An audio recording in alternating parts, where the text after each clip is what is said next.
সকাল 10টার আগে অনেক চিকিৎসক চেম্বারে আসেন না, আবার অনেকেই দুপুর 1টার পর হাসপাতাল ত্যাগ করেন।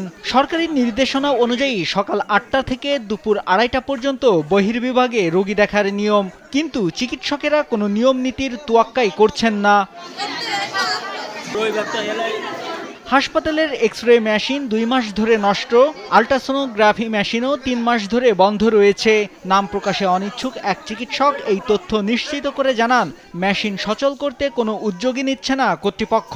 তিনি গোপন সূত্রে জেনেছেন, কয়েকটি বেসরকারি হাসপাতালের সঙ্গে উপজেলা স্বাস্থ্য কর্মকর্তার নাকি গোপন চুক্তি রয়েছে। স্যান্ডেলিনা সো, রূপচর্চায় আভিজাত্য। আর এসব অনিয়ম চলছে কুমিল্লার নাঙ্গলকোট উপজেলার 50 শয্যা বিশিষ্ট স্বাস্থ্য কমপ্লেক্সে। এসব অনিয়মের কারণে উপজেলার একটি পৌরসভা ও 16টি ইউনিয়নের প্রায় 5 লাখ মানুষ নিয়মিত স্বাস্থ্যসেবা থেকে বঞ্চিত হচ্ছেন। বাধ্য হয়ে বেশি টাকা দিয়ে বেসরকারি হাসপাতালে চিকিৎসা সেবা নেন রোগীরা। আমি টিকিট নিলাম, নেওয়ার পরে আমার দিল যে এই 148 নম্বরের রুমে গেছি, ওখানে গেছি, আর আমার ওষুধ দিল।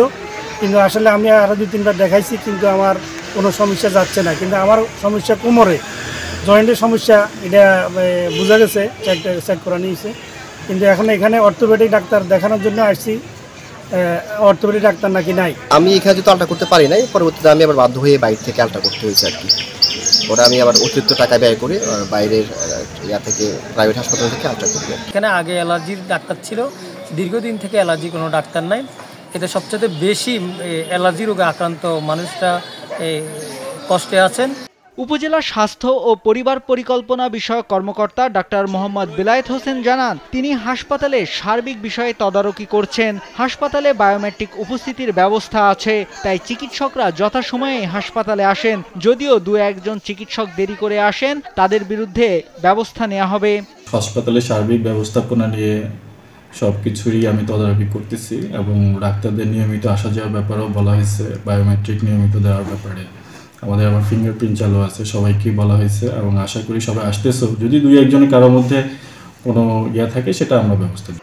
তবে অনেকেই বলছেন, শস্যের মধ্যেই রয়েছে ভূত। যেসব চিকিৎসকরা নিয়ম নীতি মানেন না, তাদের থেকে উপজেলা স্বাস্থ্য ও পরিবার পরিকল্পনা কর্মকর্তা মোহাম্মদ বেলায়েত হোসেন উৎকোচ নিয়ে তাদের বিরুদ্ধে কোনো ব্যবস্থা নিচ্ছেন না।